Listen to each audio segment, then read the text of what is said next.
Number 3. Jesus Christ. The impact of Jesus on human history is so obvious and so enormous that few people would question his placement near the top of this list. Indeed, the more likely question is why Jesus, who is the inspiration for the most influential religion in history, has not been placed first. There's no question that Christianity over the course of time had had far more adherents than any other religion. However, it is not the relative influence of the different religions that has been estimated in this book, but rather the relative influence of individual men. Christianity, unlike Islam, was not founded by a single person but by two people, Jesus and St. Paul, and the principal credit for its development must therefore be apportioned between those two figures.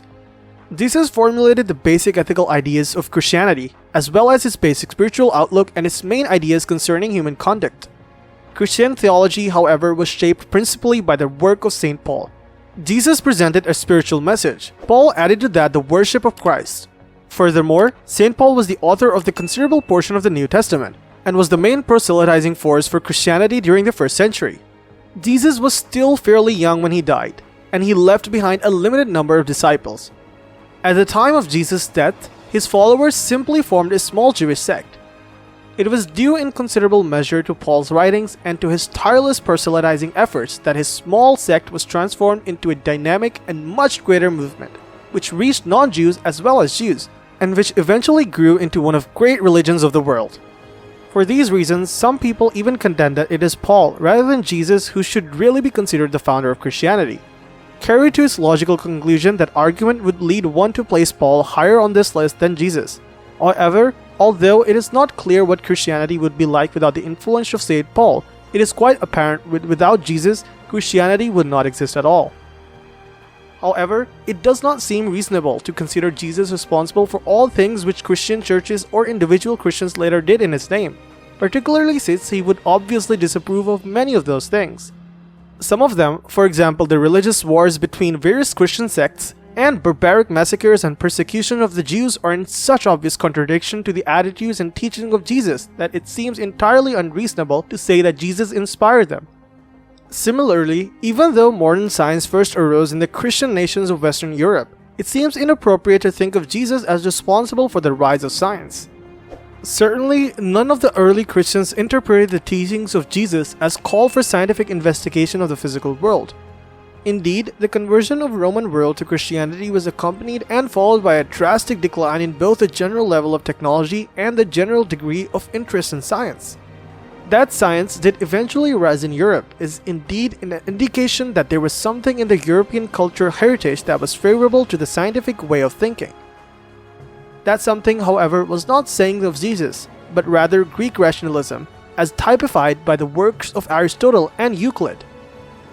It is noteworthy that modern science developed not during the heyday of church power and of Christian piety, but rather on the heels of Renaissance, a period during which Europe experienced a renewal of interest in its pre-Christian heritage. The story of Jesus' life as it is related in the New Testament is familiar to most readers and will not be repeated here. However, a few points are worth noting. In the first place, most of the information that we have about Jesus' life is uncertain. We are not even sure what his original name was. Most probably it was a common Jewish name, Yehoshua. The year of his birth too is uncertain, although 6 BC is a likely date. Even the year of his death, which must have been well known to his followers, is not definitely known today. Jesus himself left no writings behind, and virtually all our information concerning his life comes from the accounts in the New Testament. Unfortunately, the Gospels contradict each other on various points. For example, Matthew and Luke give themselves completely different versions of Jesus' last words. Both of these versions, incidentally, are direct quotations from the Old Testament. It was no accident that Jesus was able to quote from the Old Testament. Though the progenitor of Christianity, he was himself a devout Jew. It was frequently pointed out that Jesus was in many ways very similar to the Hebrew prophets of the Old Testament, and was deeply influenced by them. Like the prophets, Jesus had an extraordinarily impressive personality, which made a deep and lasting impression on the people who met him. He was charismatic in the deepest and fullest sense of the word. However, in sharp contrast to Muhammad, peace be upon him, who exercised political as well as religious authority, Jesus had virtually no influence on political developments during his own lifetime or during the succeeding century. Jesus made his influence felt entirely as an ethical and spiritual leader. It was primarily as an ethical leader that Jesus left his mark. It is surely pertinent to ask what extent his ethical ideas have influenced the world.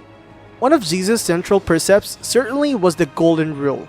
Today, the Golden Rule is accepted by most people, Christians and non-Christians alike, as a reasonable guide to moral conduct. We may not always act in accordance with it, but we usually try to do so. If Jesus had actually originated that almost universally accepted principle, he would surely have been the first man on this list. The fact though, the Golden Rule was an accepted precept of Judaism long before Jesus was born. Rabbi Hillel, the leading Jewish rabbi of the 1st century BC, explicitly enunciated the Golden Rule and pronounced it the foremost principle of Judaism. Nor was the notion known only to the Western world. The Chinese philosopher Confucius had proposed it in about 500 BC, and the saying also appears in the Mahabharata, an ancient Hindu poem. In fact, the philosophy behind the Golden Rule is accepted by almost every major religious group. Does this mean that Jesus had no original ethical ideas? Not at all. A highly distinctive viewpoint is presented in Matthew 5:43-44. Ye have heard that it hath been said, Thou shalt love thy neighbor and hate thine enemy. But I say unto you, love your enemies, bless them that curse you, do good to them that hate you, and pray for them which despitefully use you and persecute you. And a few lines earlier, resist not evil, but whosoever shall smite thee on the right cheek, turn to him the other also. Now these ideas, which were not a part of Judaism of Jesus' day, nor of most other religions, are surely among most remarkable and original ethical ideas ever presented. If they were widely followed, I would have no hesitation in placing Jesus first in this book. But the truth is that they are not widely followed. In fact, they are not even generally accepted. Most Christians consider the injunction to love your enemy as at most an ideal which might be realized in some perfect world, but one which is not a reasonable guide to conduct in the actual world we live in. We do not normally practice it, do not expect others to practice it, and do not teach our children to practice it. Jesus' most distinctive teaching, therefore, remains an intriguing but basically untried suggestion. For more videos like this, subscribe our channel and press the bell icon.